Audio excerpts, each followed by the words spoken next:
नमस्कार दोस्तों, आपका स्वागत करते हैं ऑल क्लासेस यूट्यूब चैनल में। आज हम आपको पढ़ाने वाले हैं प्रकाश का अपवर्तन। चित्र सहित आपको पूरा समझाने वाले हैं।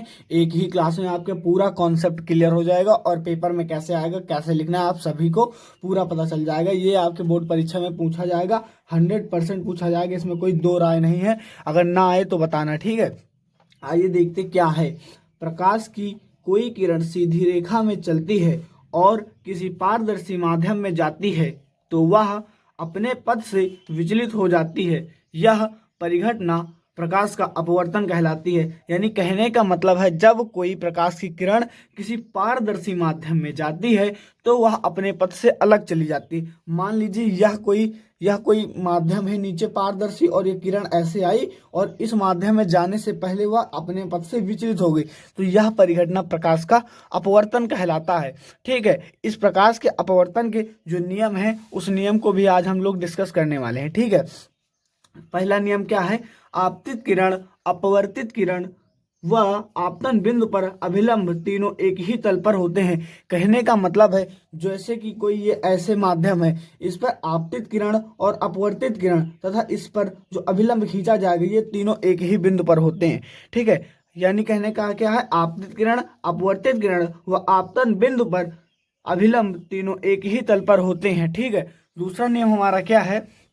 दूसरा नियम हमारा कहता है, किन्हीं दो माध्यमों तथा एक ही रंग के प्रकाश के लिए आपतन कोण की ज्या यानी साइन तथा अपवर्तन कोण की ज्या यानी साइन का अनुपात एक नियतांक होता है। इस नियम को स्नेल का नियम भी कहते हैं। साइन आई बटे साइन आर बराबर एन। एन का मतलब होता है नियतांक।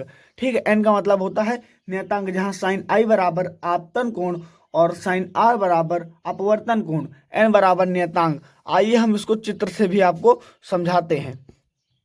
चित्र में देखते हैं, यह एक रेखा है। ठीक है, इसके नीचे कोई माध्यम है, पारदर्शी माध्यम है, और यहाँ पर आपतित किरण आई और आपतित किरण आने के बाद अपवर्तित किरण गई, और ये जो खींचा है यह अभिलंब है।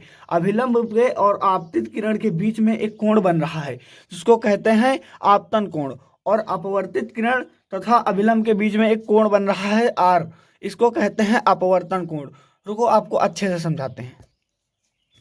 देखिए देखिए, ये जो है ये हमारा अभिलंब है। ठीक है, और ये जो हमारी किरण आई है ऐसे करके, ये हमारी आपतित किरण हो गई। ठीक है, और इसके बीच में जो कोण बना है ये कोण आई यानी आपतित कोण है, और यहाँ से जो किरण गई है ये हमारी किरण कहलाती है अपवर्तित किरण, और इसके बीच में जो कोण बना है इस कोण को कहते हैं आर यानी अपवर्तन कोण। अब इन दोनों कोणों की ज्या यानी साइन का अनुपात एक नियतांक होता है।